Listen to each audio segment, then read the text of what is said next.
G'day guys, welcome back to the channel. I am Ben. It's been a quick minute since I've made a video, basically because I haven't really had anything to talk about, but today I do. My latest read, A Gentleman in Moscow by Amor Towles. Let's get into it. Oh my god, finally a good book. If you've been following this channel for a little bit, you'll know that my last, I don't know, half dozen reads have been disappointing to say the least. They've all somehow fallen short of my expectations.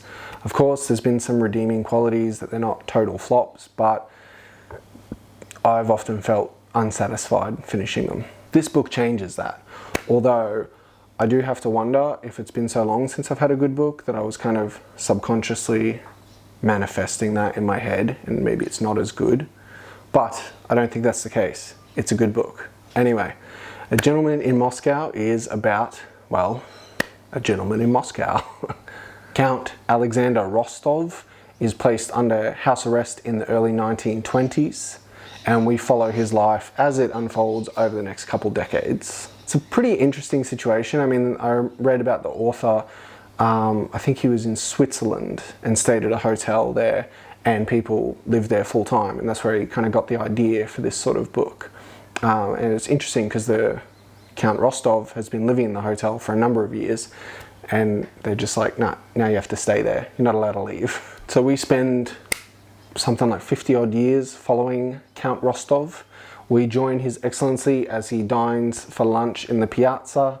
We follow him as he sits in the Boyarsky for dinner, and we're there as he has a nightcap in the Chalet bar of the Metropole Hotel. This book is historical fiction, but it's in line with some really great literary fiction novels. And if you know literary fiction, you know that it's less about what happens and more about the people they meet along the way and the encounters. Now, this book obviously spans like 50 odd years, something like that.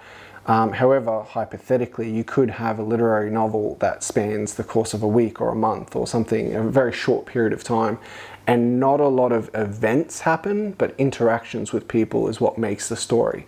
This is very, very similar, despite the fact that it does cover a huge portion of time.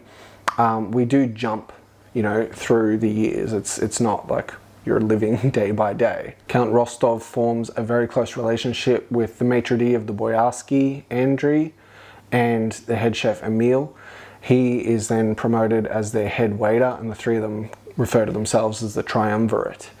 They, get together every day, just form a solid friendship over, a good 30 or 40 years. We watched 9-year-old Nina turn into a 13-year-old girl who has a penchant for science and mathematics, and then becomes a young woman herself, has a child of her own. We're there as 6-year-old Sophie grows up under the paternal gaze of Count Rostov, and we're there as a hapless, incompetent waiter, known for the better part of this book as the Bishop, is first promoted to the finer restaurant of the Boyarsky from the piazza, then to assistant manager of the hotel, and finally onto hotel manager. That story arc in and of itself shows us something that most of us already know, that you don't need to be competent or qualified to rise to a position of authority. You just need to kiss the right ass and do the right kind of sucking up, and as long as you toe the line, you'll get promotions. Little side note, that's something that frustrates me to no end. People that get promoted simply because they know how to suck up to the boss. They're not all that good at their job. And then generally they're very aggressive in their management style as well, because they don't really know how to manage. They're not quality leaders. They're just people who are going to carry out the boss's orders without question. But I digress. There are so many shifting storylines in this book that I think I'll do an injustice if I try and talk about them. Like I said, it covers sort of 50 odd years, multiple friendships, people coming and going, relationships that are formed. It's just a really great story with human nature at its heart. Count Rostov is a fantastic character, willing to have a discussion on almost any topic, whether it's philosophy, poetry, politics, geography. He's an avid wine drinker, borderline alcoholic if you read this book. Like, mate, he's just having a drink every day.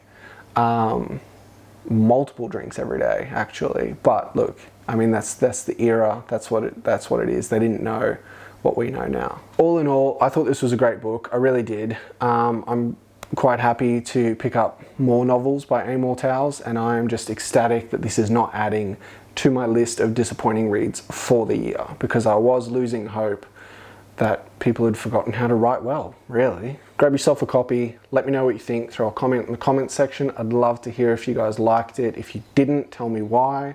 You don't have to like it just because I did. You're allowed to have different tastes, that's cool too. If you like this video, give it a thumbs up. Don't forget to subscribe.